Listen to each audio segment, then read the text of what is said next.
Welcome to the BumbleKast. I'm your host, Ian Flynn, the Bumble King, and joining me as always is my Bumble co-host, Kyle JCRB Krause. BumbleKast number one. That's what it is. BumbleKast is number one in our hearts. I don't think it's number one on any list anywhere else. So, hey, you can be number one in our hearts. How are you, sir? I'm doing all right. How are you doing, Ian? I'm doing okay. With that out of the way, we have a lot of news to cover and then a lot of questions, so let's just jump right into it. Yes, let's.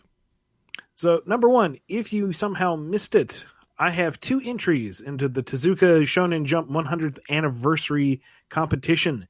You can read both of those entries for free if you head to medibang.com/U/Ian Flynn BKC.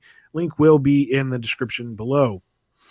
Number 2, I feel like we should have probably said this at an earlier point, but it never occurred to me. Thanks to certain generous individuals for prompting this. But if you would like to get any of the Patreon perks, but don't want to actually become a patron, you can still submit your donation through Ko-fi. That's ko-fi.com/BumbleKast. All of those incentives are available to everyone as long as you pony up the dough. We don't care how. So if you want your ad space on the show, if you want to be a guest on the show, if you want us to record sound bites for you, all of that is fine. Just send it through Ko-fi or become a patron. Either way, it's cool by us. Indeed. You pay, we do. Exactly. And finally, as it will pertain to this episode and potentially the near future, as we said last show, the questions you guys are sending us are overflowing, which is great. We love all that feedback. We love all the interaction. It's just we can't keep up with it all. So what we're going to do is we're doing 2 episodes this week. Today's episode is going to be exclusively Patreon priority questions. Well, Ko-fi too, but priority Q&A. And then we're going to do a full-length standard Q&A episode on Wednesday. So it's basically the same thing. It's just it's not going to be a 2-hour block of Q&A because I don't think you guys want to sit and listen through all of that. And heaven knows I can't sit and record all of that. So thank you so much for giving us so much to work with. And here we go. Let's jump right into the priority Q&A. Well, before we get into that, though, we do have some ground rules to go over, and we got to go over how to ask questions. Oh, fine, be that way. So let's do that. Well, first of all, you can ask your questions over at email at BumbleKast@yahoo.com. You can also hit us up on Twitter at BumbleKast. You can submit your questions via Ko-fi. That's ko-fi.com/BumbleKast. You can also leave your questions down in the YouTube comments if you're listening to this on YouTube, or via Patreon comments or messages, or in our Discord Ask Q&A channel.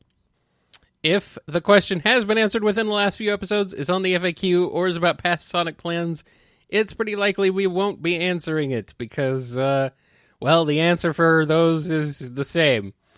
We either already answered it, it's on the FAQ over at bumbleking.com, or the answer is going to be wait for Lost Hedgehog Tales.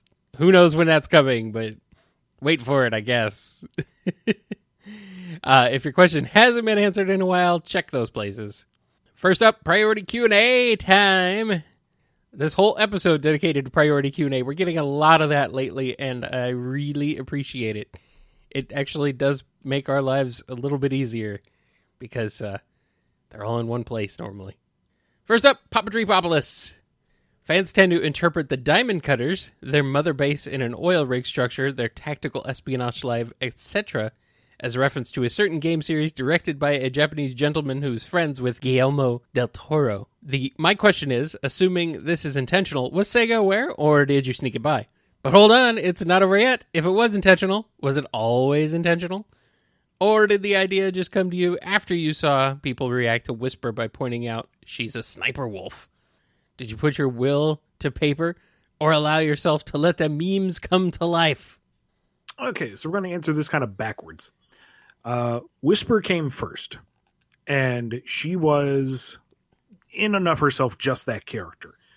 She is someone who uses wisps. She is a whisperer, if you will. Yes. And, maybe there was a bit of a nod to certain game franchises, but Whisper stood alone as herself. She was designed to be kind of an antithesis to so many other Sonic characters who are big and bombastic and in your face, and she is very quiet and reserved and meticulous to make her stand out by not standing out. Then as we were moving forward, and she proved to be insanely popular, thank you everybody, we were talking about how to get the Tingle and Whisper miniseries up and running, and Mimic was a villain I wanted to use back in the old Archie Sonic days. A metamorphic octopus was on my plate for a while. I just never had the opportunity to introduce him. It's like, would this be a good place? No. Would this be a good place? No. Would this be a good place? No. So here we had the opportunity to trot out Mimic because, we needed a new antagonistic force. I had my metamorphic octopus. Cool. That fits the slot. And that's when things started to fall together. It's like, hey, we've got a sniper wolf and we've got a decoy octopus. Wouldn't it be funny if we did this? And I was prepared for it to be completely vetoed because I didn't know how much the diamond cutters would get approved. Now, that's a lot of design work for a background cast that's going to be killed off in flashback, to be honest. But we sent the ideas in. Sega gave their feedback on what species we could and couldn't use. Evan Stanley did the various designs as we went forward. And the whole thing with the diamond cutters was, yes, it's an intentional reference, but it's meant to be able to stand on its own 2 feet. If you don't get the reference, they still work within the narrative. They still serve the purpose to Whisper and Mimic's backstories. It's just you get that extra joke on top of it. You're like, that's cute. Whether or not I spelled out exactly what that reference was, I just can't happen to remember as we record this and put it out live where anyone can hear it. But in summation, Whisper came first, Mimic came second, and then the idea for a cohesive vision, if you will, kind of came from that. Happy circumstance. It worked out. Up next, we got one from tKoS. Is it possible for non-echidna characters to be possessed by Enerjak? Could conditions to become Enerjak be met by characters with chaos powers such as Shadow or Mogul? Now, see, I can't properly remember this, or like if I established it somewhere in book, or if this was just an early idea I had. But there's something rattling around in my brain saying that there was at some point the idea that Enerjak was an entity to itself, and that it manifested in Dimitri and then later into Knuckles. But for the life of me, I can't remember if that was just an idea I was toying with or if we actually seeded that somewhere in the book. If you remember, please say so in the comments below and cite the issue and educate me. It's been a long time since I've had to keep track of that particular set of lore. Thinking about it now, if I were to, pick it up and run with it again, I would kind of prefer to keep it as a title that's more of an echidna hubris sort of thing. The idea of it being a parallax-like entity that could take on any Chaos user is enticing, but I also feel like it might kind of lose the gravitas of Enerjak. When he first appeared, he was a big deal. And I feel like if anyone could potentially tap into that persona, it might dilute it, I don't know. I think you could debate it either way. But overall, I think it would be, or at least in this frame of mind that I'm in now, it should be kind of an echidna thing. I am receiving word that it did get mentioned in the book, that SBO did some digging on it, and it got mentioned in the encyclopedia. Yeah? Okay. And again, it's been a long time since I looked at it, and I can't really do anything with it now, can I? And Dimitri was third, and Knuckles was the fourth Enerjak. Oh, wow. I apparently had big plans for that. Wow. It's almost like you thought about this and were writing it for like 10 plus years, and then all of a sudden had it swept out from underneath you because business. Yeah. All right. Next one comes from Off, or AWF. You wrote Mega Man. Did you ever really play? If so, what was your favorite game? Which boss do you remember giving you the hardest time? I hope this counts as one question. Yeah, we'll count it as one. I've tried. Let's qualify it that way. I have tried. I am horrible at Mega Man. Like, stupefyingly bad at Mega Man. Like, Mega Man 11 demo came out. I put it on super easy babby mode. I couldn't beat the demo. Mm-hmm. Okay? I have legitimately lost to Chill Penguin. Okay? I am stunningly, bafflingly awful at Mega Man. So when I was writing Mega Man, it was thanks to the far better Mega Man fandom who had chronicled the game top to bottom that I was able to get as much information as I did. Because if it was left to me to physically research, it wasn't going to work. So thank you, Mega Man fandom, for contributing to making the Mega Man comic as good as it was. Kind of along that line, apparently in a recent interview, Hitoshi Ariga said that they'd read the Archie book and enjoyed it, which is high praise indeed.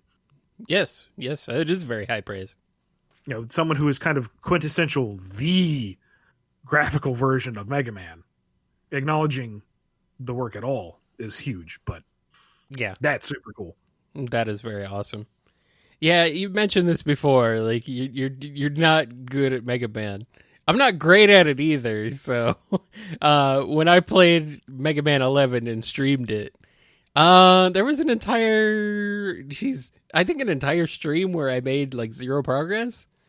Oy. And keep in mind, this is like a 2-hour stream, so it was kind of embarrassing to be honest with you. But I persevered. I came back and I finally got through it. But it was rough. It was not pretty. So I felt like a fool. I just was too stinky at the game, because I am. But I tried and I did it eventually. But yeah, that's why I don't stream many Mega Man games, because I'm not great at them. I'm thinking about streaming like the original Mega Man X or Mega Man. I don't know. I might do 7, because aside from the final boss, 7 isn't that bad. But just kind of depends. They're really freaking difficult games, and it's a good thing other people are better at them and put their gameplay out there on the internet. Otherwise, would not have been pretty. So yes. Let's move on to the next one from Madeline Segastar 7. To Ian, I love the episode of Sonic Boom that you wrote. Anything you can do, I can do worser. It's so cute. How did the plot for Sonic and Tails' brotherly competition come to be? Were you given this story to write a script for? Or did you come up with this story yourself? Now, before we answer this, Ian, I just want to say, I've been going through Sonic Boom. I finally got to this episode today, the day we're recording, earlier today. And I do want to say, it was very, very entertaining. Thank you. We were thoroughly entertained. That, like, every episode this season for season 2 has been like a freaking one after the other. Every one just keeps getting more better and better. It's super fun. So, but yeah, that one was definitely a highlight so far. Thank you very much. I think that season 2 is where they really hit their stride. Season 1 isn't bad at all, but I think season 2 is when things really start to click, and there are just some. I don't want to spoil it for you, but there are some definitely quotable scenes that got belly laughs out of me. I'm like, good stuff. But when I was invited to write for the show, I pitched a number of ideas, and there was, new character ideas, boomified versions of the cast in there. I threw a whole bunch of scenarios, and that one and the one with Og were the two that got picked up. And from there, I did the first two passes at the script, and then it went on to in-house revisions for the final take. For the premise, I like Sonic and Tails as a duo, and because the Sonic Boom cast is a little snarkier than your vanilla Sonic, I wanted to play with that a little bit. And it might have been at the time there was another round of the House of Cards was a terrible story arc, wah, wah, wah. And it's like, yeah, it wasn't that great. What if I could do it again, but funny? And that's part of why we have it. Yeah, that one is very funny. Just the idea of Sonic and Tails just kind of Tails just getting progressively more and more angry as time went on. He pulls a Wile E. Coyote. Yeah, yep. That, and a lot of the episodes where the formulaic Eggman comes in, does bad thing, gets chased off, and it's like, well, how do we mix up the formula a little bit? And pitting the heroic cast against each other is always a fun way to shake things up when done in moderation. Yeah, I feel like season 2 is definitely shaking that up compared to season 1. Season 1 relies on Eggman attacking maybe a little too much, but that's okay. It still works out. But I do like the Sonic being afraid of water thing that really finally comes back and really seems to be playing a bigger role so far as far as I am in season 2. It's very funny. Have you gotten to the episode yet where the boys reprise their roles as the boy band and go on a road trip? No, not yet. Okay. Because that one has one of my favorite gags in the whole freaking series. So I'll let you catch up to that. Okay. I'll look forward to that. I didn't know that was happening again because that was definitely one of the highlight episodes of season 1. So, oh boy. Next question comes from Andrew D. Did you have any plans for Mr. X after the Mega Man 6 adaptation? In the final issue, we see in a one-page summary of the events of Mega Man 6 what seems to be Mr. X getting thrown into a portal. My plans for Mr. X were that we had Xander, and he was going to serve a role in the greater narrative, because after Mega Man 4, there was this big question of how did Wily have the resources to do anything in 5 and 6? And by establishing an actual Mr. X and his organization and his motivation to give Wily that backing was how I was going to answer that question. And then somehow or another, Xander was going to be removed from the picture. Wily was going to take on the persona of Mr. X and just take over his organization, and we'd go from there. I hadn't fully settled on what was going to happen to Xander, but more than likely by Mega Man 6, that would be the end of him, because I was really tired of that character, to be honest. And if there would be a reason to bring him back, I'm sure we'd have figured something out. But my intention, at least at the time, was he would serve his role as a plot convenience up to Mega Man 6 and then be removed. All right. Next question comes from Rachel W. My question for you is, how do you get into / find a character's voice when you write dialogue? Are there any techniques you would recommend for this process?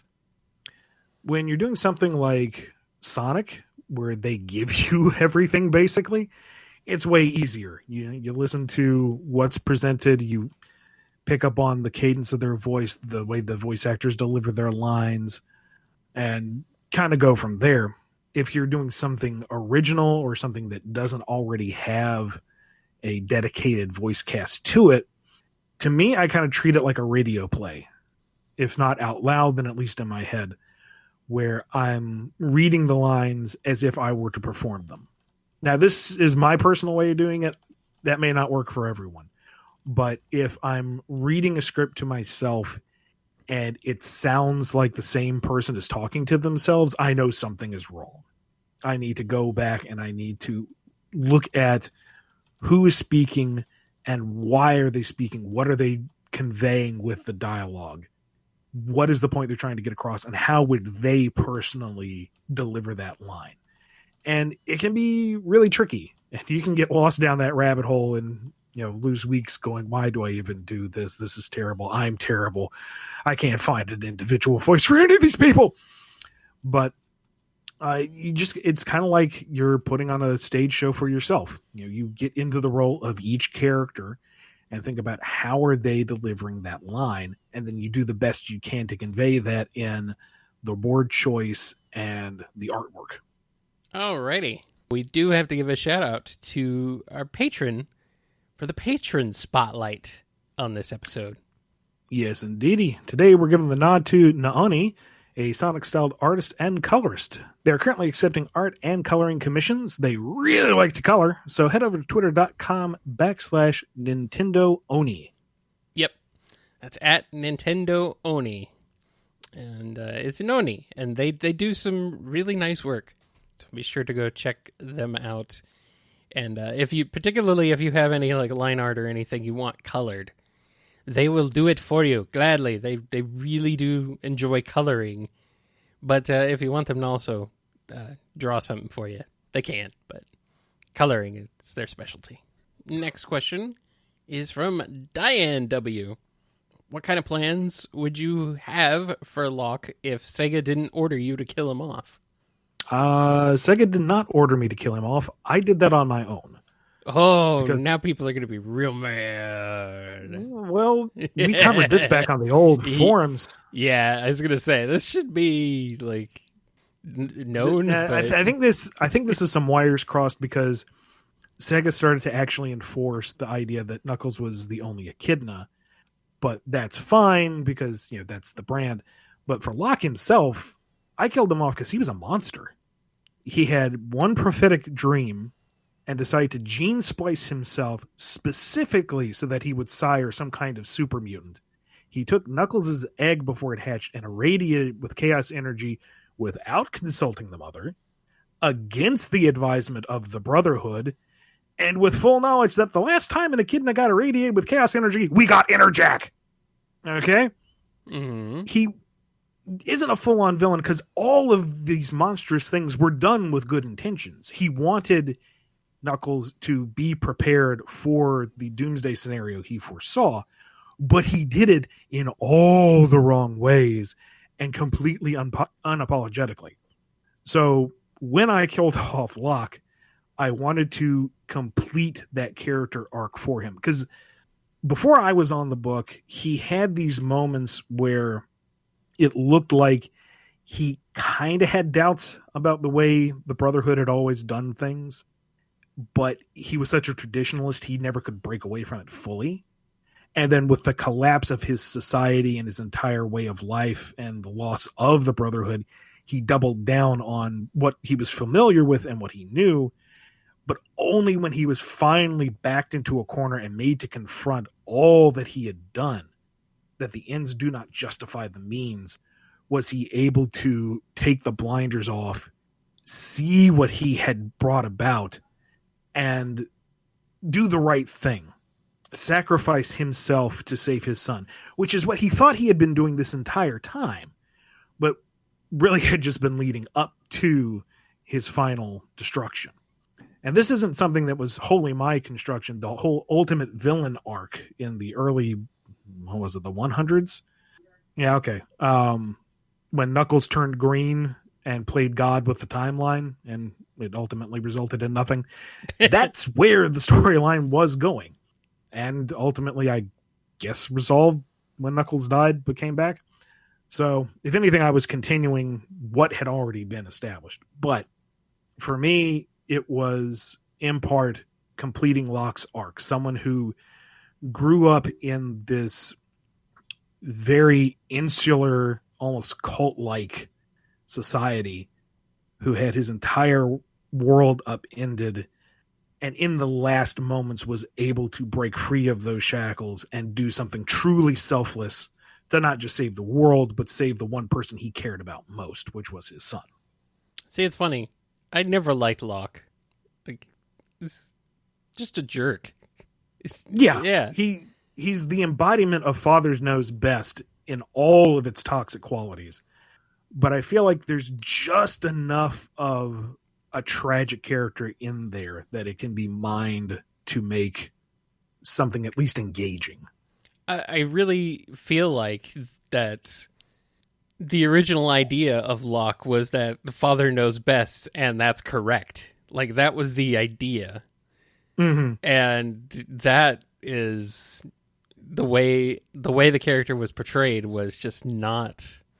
It was not a positive portrayal of anything, really. It was just like I don't know, just looking back on it and thinking back on it, I'm like, man, he was just a really, like, just a big jerk and not a good person at all. But it was clear that he was supposed to be seen as a good person.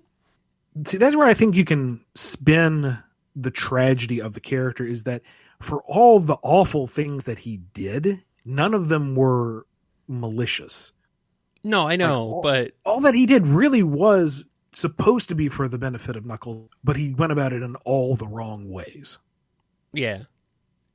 I don't know. It just, thinking back on it now, is like, it's very, I don't know. It's just kind of a gross character to me, and not into it. But hey, he's dead now, so whatever. Next question comes from Jay. If the Archie Mega Man series had continued, how would you have written Mega Man nearly killing Wily in Mega Man 7? Spoiler alert, man. I know it's a 20-plus-year-old game, but come on. Don't spoil the ending of Mega Man 7 for everybody like that. What the heck? Yeah. I had thought about it, and this is, pie in the sky, assuming editors and licensors approved everything. But I would want to try to find kind of a middle ground between the English and the Japanese versions, where it came down to he knows Wily is going to become a threat again in the future. We've established this very clearly. At least 7 times. But he cannot harm another human being. But by not harming him, he's going to ensure harm coming to other people. And the 2 laws of robotics basically just shut him down. I had toyed with the idea that the bad grammar English version would be a sign of his programming messing up. Like his speech patterns were corrupting because he couldn't function properly. Turn a bit of goofiness into a kind of horrifying, tragic moment. Not sure if that would have worked on the page, but we would have seen when we got to the revisions. But basically, that's what I would have tried to do, is find the middle ground between the two and just, the laws of robotics, just making him shut down so he couldn't make a decision. And our next question is from Salute Your Cat. Peppy Girl energies collide. If Tingle and Marine met, who would be the first to tire out? Oh, goodness. Whoever wins, we lose. I don't know. I think they might both be able to go on forever. They might energize each other. Yeah, to be honest, they very well could. Like about one of them is about to go, okay, you know what? I'm getting kind of tired. The other one would go, yeah, but what if we went and rode bikes? Yeah, let's ride bikes. Yeah, I think we have found the solution for a perpetual motion machine. I think we have. Yeah, you would literally, it would just never end. You could power entire villages off of the energy they would exude onto each other, and it's just I don't think you could. I don't think you could stop them. Like I could see Marine leading them into some kind of hazardous adventure, Tangle getting worn ragged, forced to be the adult of the two, and keeping her out of trouble. Is just about done with everything by the end, and then Marine says, "Let's go there," and Tangle would be like, "Yeah, okay, that sounds like fun," and it would just keep going and going and going and going. Until finally, I think, maybe, let's see. I think Tingle might collapse first. I don't know, though. It would be tough. Tough call. So we're not going to call it. Scruffy Matt is going to be our last priority Q&A question this week. and he wants to know, I was wondering if you checked out any of the new trailers and stuff that came out of DC Fandome, and if so, what got you the most hyped? I did, but I don't think I retained any of it. There were some game announcements. Yeah. And it's not like anything came out and I'm like, oh, yeah, hard pass. Except for the Snyder cut, that Dark Side. I legit saw the Dark Side screenshot and thought it was a God of War skin. You're not the only or one. Level or something. And it's like, oof, you put that out on purpose. But no, it's not a knock against DC Fandome. It's just nothing really stuck to. Okay, I guess the new Suicide Squad, which was just like, here's the cast, all 27 of them. And it's like, that's a big cast. Are you actually going to do something with all of them? Or is it like, here's all these names and like 10 of them are going to die during the intro sequence? That's the joke. I don't know. There was the Wonder Woman trailer that's like, yay, new Wonder Woman. I'm planning on seeing it anyway because I liked the first one. Yeah, we should have already been watching it because it should have already came out, but whatever. I mean, it's not like I'm chomping at the bit to see it, but I am looking forward to it because the last one was enjoyable. Yeah. And, there's the Suicide Squad game, which showed zero gameplay, from what I remember. Mm-hmm. The tone was entertaining, but it's a cutscene. That it doesn't tell me what the game is. Arkham Knight looks interesting, maybe? Hard to say. It's kind of weird seeing the boss and goon characters with what looked like MMO markers for like levels and stats on them, if I saw that correctly. I don't know. What else was there? I know there was a big Q&A thing. I missed that. Did they show off anything from the Black Adam movie, or was that just some concept art that came out later? I don't think so. I don't think they really showed anything off about that. Okay. So I know stuff came out, but it's just kind of like it came and went, and I retained nothing of it. Yeah. You say it got you the most hyped, and I'm like just kind of sick of hype culture in general. I'm kind of tired of this whole consume product and get hype for next product mentality. So, what got me the most hyped about Fandome? Nothing, really. I mean, okay, the Gotham Knights game, the idea of it's kind of interesting, but I'm not holding out any hope for the execution. Just because video games in modern times, like, I'm just sick of them. I'm sick of modern AAA games. And, like, I don't know. I just don't know. Just tired of it. And as far as what else is coming out, like, movie-wise and stuff, I'm just like, I'm really just finding it hard to care. That's why I was like, people were talking about some of the stuff coming out of Fandome in the Discord, and I was like, yeah, that's kind of neat, but I'm like, it's not amazing. So, and I just wasn't really feeling much. I'm sorry. I don't mean to be a downer, but it's just kind of like, I'm just so tired, you know? I'm so tired, Ian. I'm so tired. Yeah, so it'll be interesting to see where things go. Wonder Woman is something I'm looking forward to, and I just don't know. I'm even having a hard time getting very excited for some of the Marvel stuff coming out, just because it's like, I don't know. Maybe I'm getting burnt out. Maybe it's finally happening, Ian. I'm finally just getting tired of it all. Anyway, I just feel like they're kind of, at this point for the Marvel stuff, they're kind of homogenizing everything by bringing it all under one umbrella. I'm going to miss the TV side doing some of the smaller things that don't really have anything to do with the movies. I don't know.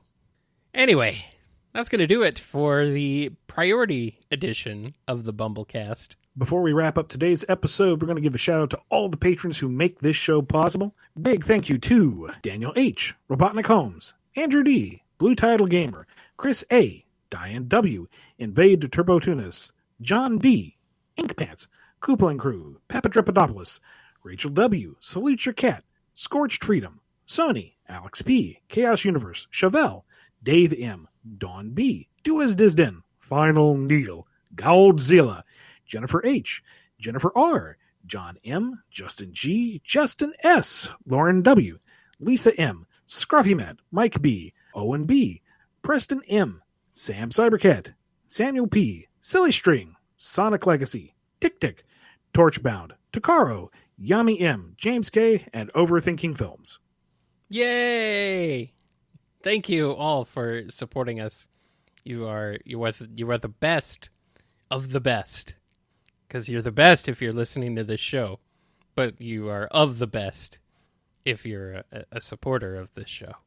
Thank you. You're the best around. No's gonna keep me down.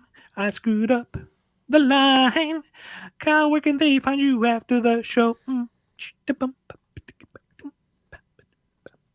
I really do quite like that song. Anyway, you can find me on Twitter at KyleJCRB. You can also find me over at kngi.org, where you can find archived episodes of the BumbleKast in downloadable MP3 format. You can find all the podcast feeds over there and everything else as well. And you can also find my other show, Nitro Game Injection, which is a video game music show, streaming it live on Fridays at 8 p.m. Eastern Time. You can also head on over there and tune in 24/7, any time of day or night, and listen to some tunes. There's always something going on over there that you can listen to, so be sure to go check it out, kngi.org. Where can people find you, Ian? Find me on Twitter at IanFlynnBKC, my personal website, bumbleking.com, and my Friday updating free webcomic, drogoon.com. That is drogune.com. Don't forget, you can also follow the show on Twitter at BumbleKast. You can also hit us up via email at bumblecast@yahoo.com.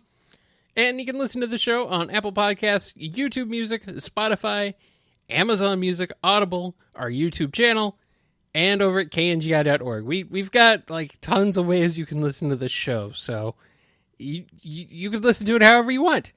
That's the great thing. We've provided you with as many places as possible to listen to it, so enjoy. We also have a variety of ways you can support us on the Bumble Store. That's shop.spreadshirt.com/Bumble Store, where you can buy a number of items with a variety of BumbleKast-related logos printed upon them. And don't forget to also go check out our BumbleKast live streams on Twitch at twitch.tv/BumbleKastGaming.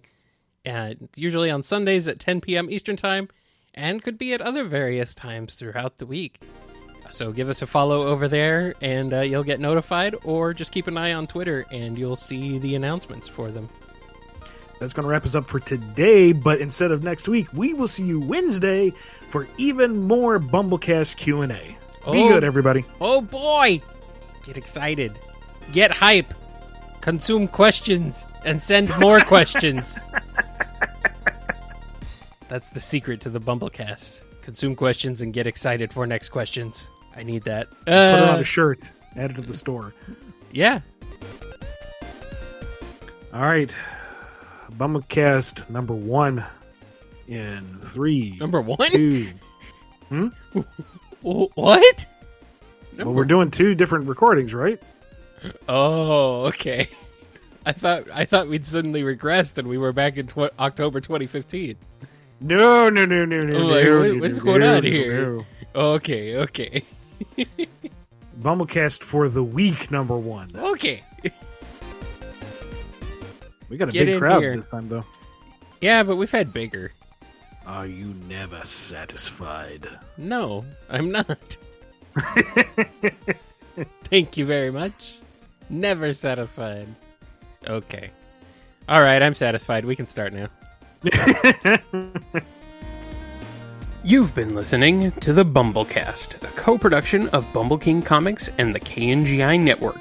Original theme music composed by Ken Coda Snyder. Remixed intro by T-Lopes. Find out more information, along with podcast feeder links, MP3 downloads, and more at bumbleking.com and kngi.org.